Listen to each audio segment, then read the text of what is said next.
Right, muckers, well, welcome back to the channel, and if you're new here, good to have you along. Now, in the last episode with the Project Dumper, we were going to do a will it start. I gave £200 for this, and because it's all very straight, I thought, well, we can probably get it running.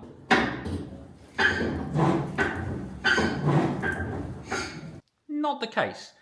We were getting fuel to the pump, but not from the pump to the injector. And so we were then looking at what do we do? Which way do we go with this? And that's the question I asked you out there, because it's all very well in a YouTube channel scenario where sometimes, you know, videos are sponsored or parts are supplied by outside companies that support the channel. But I wanted you to make a decision from a sort of financial business standpoint. So I asked you, you know, right, we've already sunk £200 into buying it. Do we now spend another £100 on a reconditioned pump? Or do we then spend the time and money getting the parts to rebuild the pump? Is it even worth it? Should we just cut our losses, sell it on, or break it and sell it for parts? Because, to be fair, there's a lot of good parts on there that would more than cover our costs. Anyway, vast majority of you, absolutely fantastic. You come up with some really good reasons and sort of rationale as why you would either, you know, cut your losses or continue and get this up and running. Now, the one thing I must say that I was a little bit shocked and, to be fair, disappointed with was the response from the people that are, you know, really into these sort of single-cylinder engines, these petters and listers. Now, in all the time I've been doing the channel, over the years, you know, we've done tractors, dozers, diggers, aircraft, you know, trucks, whatever. And they attract different types of groups, obviously, but they've always been very forthcoming in help and advice, and they put it in the comments so others can read it, you know, tips and experiences that they've had. And that's one of the best things about this channel is you guys, the ones that have been out there and done that. Now, this is the first sort of single-cylinder one I've ever bothered with, because, as I said, normally it's not my thing. I prefer to work with, you know, real full-size engines, whatever.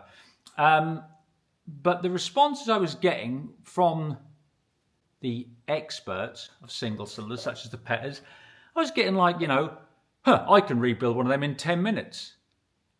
And I was like, okay. Come on then, Plato, enlighten me. And that was it. And I thought, all right, fair. You always get one or two that want to, you know, tell the audience how great they are. But they kept coming in the messages and in the comments. And it's, you know, you need somebody that knows what they're doing with those. What a single-cylinder engine. I mean, as I said, I've never stripped one of these pumps down. I was quite interested in it, really. But I thought, well, I'll give it a go. What's the worst that's going to happen? I'll buy a new pump. Do you know what I mean? But I was getting stuff like, you know, I've been rebuilding those engines for 50 years. You know, I can do them in 10 minutes. It's like, not being funny, mate. If the sum total of my lifetime's achievements was rebuilding petter engines, I'd be so fucking embarrassed to actually tell people publicly that's all I've ever achieved. This seems to be, this type of engine attracts that type of fucking person. And it ain't good. It kind of actually backed up the thoughts I've had on these type of people that play with these engines anyway. You know, morons. But like I said, there were some others though, don't get me wrong, there were some others, funnily enough they work on bigger engines as well, that were very helpful, messaged me and said, I can tell you what you want to do, don't buy the rebuild kit if you don't have to, just buy the bits, because if your components will clean up, use them. The original components are of a far better standard. You know, little things like that, which is great to know. But like I said, it's not really isn't rocket science. You're not splitting the atom, rebuilding a pump for one of these. As I'll show you now. Right, now here's that plate. So the actual sort of, you know, plunger on the cam on the engine, the actual mechanical fixed part that does that, because that's all done with the spill timing on the side of the engine. I'll show you where. So as the engine's turning, and obviously they are where the push rods are for the valve train up the top there. But as I said, all that in there also runs that there, which pushes into the bottom of that plunger on that pump. You can alter the spill timing to get it all timed up right there and here. So you've got a bit of string on there. Let someone put a bit of string. Rotten, but you can actually prime that pump. That's seized, you see. Okay, nice, solid. But you can, when it's freed up, use this to prime the pump without having to turn the engine. Right, so there we go. What does that look like to you? Does it look all right? A bit of crap and everything on there. But we'll keep turning it. Oops, out it comes. Right, so. It's fairly dry and grubby. Apparently you can push this to one side and that spring will come out. We'll see what happens. Oh, here it comes. So we'll put these out in order. Obviously I've got a video record of how they come out, so I can always refer back to it, but it's always best to take pictures or even just make a drawing of how things come out and which way. That didn't come out anything special, just as it is there. That obviously fits, that bit there fits in that bottom bit there. You can see that shiny bit in there, yeah, so that's good. Right, so we've got that first, then we've got this plate which you can put, there you go, that's off to one side. Let's have that spring out if we can. And there's that helix. That's the bit that controls how much fuel. Let me just put this down here. There we go, that's better. So that's what you can see in the top. And as you move the rack, that twists that and allows more fuel or less fuel. Because these often just break because of the type of material they're made of. They break, but this just looks dirty. Right, I didn't really want to do that bit, but we're into it now, aren't we? So we might as well carry on. So here is the sort of semicircular toothed part, and then it's just smooth on the back. And that engages. Now let's see if we can just do some, if I can get this right for you in there. Right, can you see the rack in there? Look. So I slide it. Right, I'll also, if I can, if I can just show you. There is a timing mark on that rack. So that's the center of the rack in there. Look, that is all fairly grubby. It's not bad, but it is grubby. So we need to clean all that up in there. 3 days later. Right, muckers. So this is obviously the pump body and all its various parts and components we've taken out and cleaned. Now, to be honest, apart from a little bit of surface rust here and there, it's actually very, very good. But what was happening was, you know, that bit in there was sticking in there, wasn't turning all the way. Then it'd be fine, and then so you were getting small areas that weren't allowing bits to function. All like with, say, the plunger, the bit was fine, and then it would stick a little bit, and then it would be fine. So you add all that up, and that is why we didn't seem to be getting fuel to the injector. Anyway, what I've done is I've gone ahead and ordered some parts, and all it is in there, I could probably show you, there are very few things, just mainly the rubber bellows for the rack and a few washers and seals. Now the reason I only got those bits and didn't get the full kit with all these other bits in is, funnily enough, a friend of mine that he's got a few dumpers and cement mixers and stuff, and he's worked on them all his life along with bigger full-size proper plant and equipment. But he said, Muck, honestly, if your stuff will clean up, he said, keep it and use it again. He said, because he said it can be a little bit hit and miss, some of these replacement parts, racks, you know, he said, and all these components here. he said the ones that have been remanufactured can be a little bit hit and miss. He says if yours are good enough to clean and don't show any scoring or pitting, he said go clean them up and go again with them. So that's what I'm going to do. Sound advice. Again, that's advice from somebody that isn't a self-proclaimed expert on just single cylinder stuff. Nonce.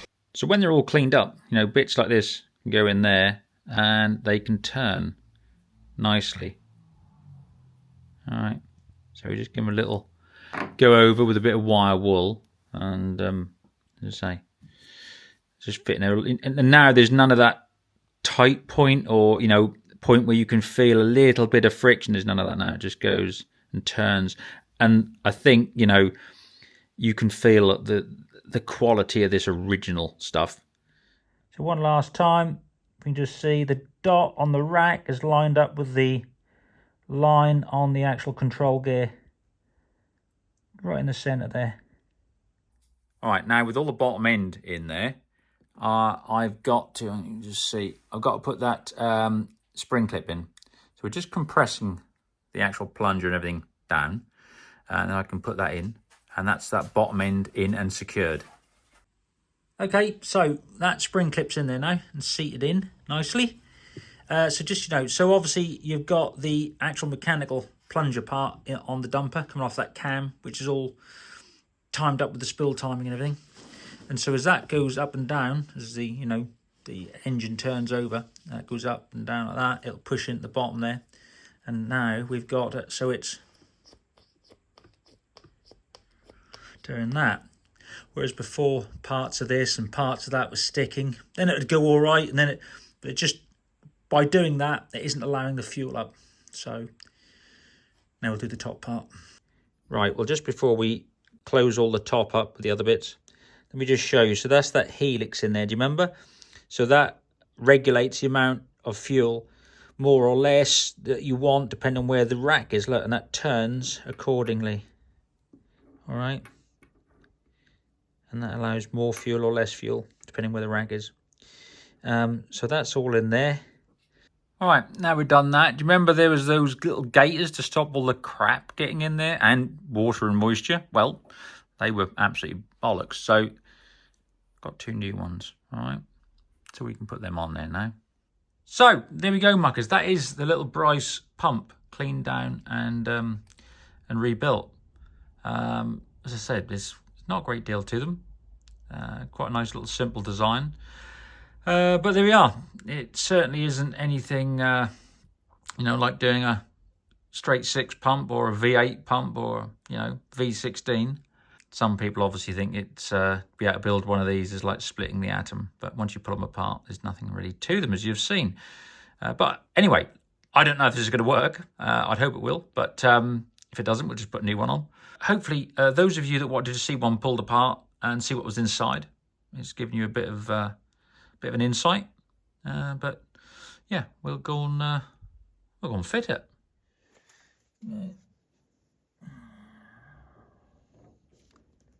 Let's put that onto there. Make sure that's out of the way. That's up, that's down.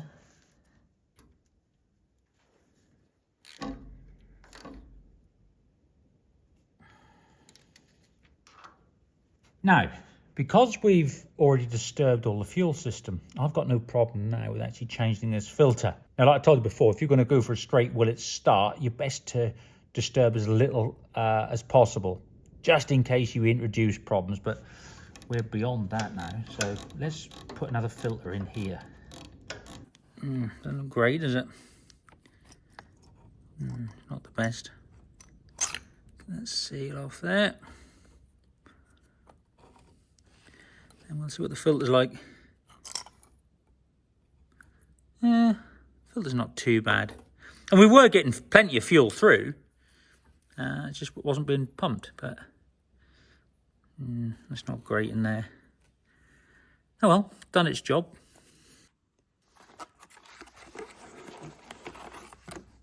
Nice new one. Right, all the fuel system's connected back up with a new filter and oh yeah, look at that. Better stop that, don't we?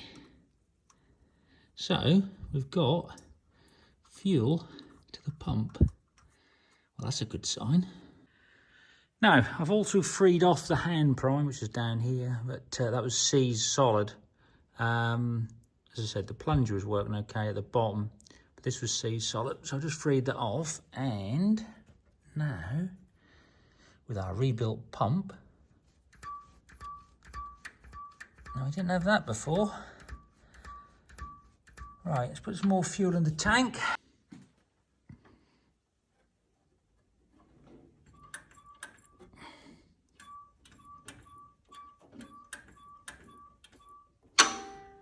The fucking Catalina wine mixer. But anyway, look, we got ourselves a rebuilt pump, which seems to be doing its job. So, yeah. Next thing is, as I said, oil out, change that, and then I think we might as well drag it around the yard and see what happens. So, there we go, muckers, and thank you to everybody that took the time in the last video to give their reply and opinion on whether we should carry on with doing this or cut our losses. I think, as I said, I agree with those that have said, look, it's a really nice straight dumper, carry on a little bit further, you know. We may find other horrors, I don't know, but there's not a huge amount to it. Do you know what I mean? But that's, again, the thing. You can't just let your heart rule your head and let costs and that run away. The nice thing about it is that I think for most of you, it's relatable. I mean, we've got, as I said, things like the 7.8. Not everybody can get a 7.8 or have the room to have one. It's a bigger cost item, if you know what I mean. But whereas this is something that I think most of us could probably afford and probably find somewhere to store it. So that's why I wanted you to think about costs and how things can suddenly escalate, get out of hand. Anyway, muckers, like I said, big bit of progress with the dumper. Not as big as the next bit where we're going to try and get it running. But anyway, stay tuned for that. We've got some other stuff coming as well. Don't forget you can see me and the stuff we're up to, other projects that we're doing on Facebook and Instagram, stuff like that. And don't forget to give this video a like, because it doesn't cost you a thing and it means a massive amount to what we can actually do here on the channel. What you doing? Right, we'd better drain that oil in, better we, huh? Get that done. Don't get your old feet wet in it though. Right, muckers. Anyway, until the next one, do well.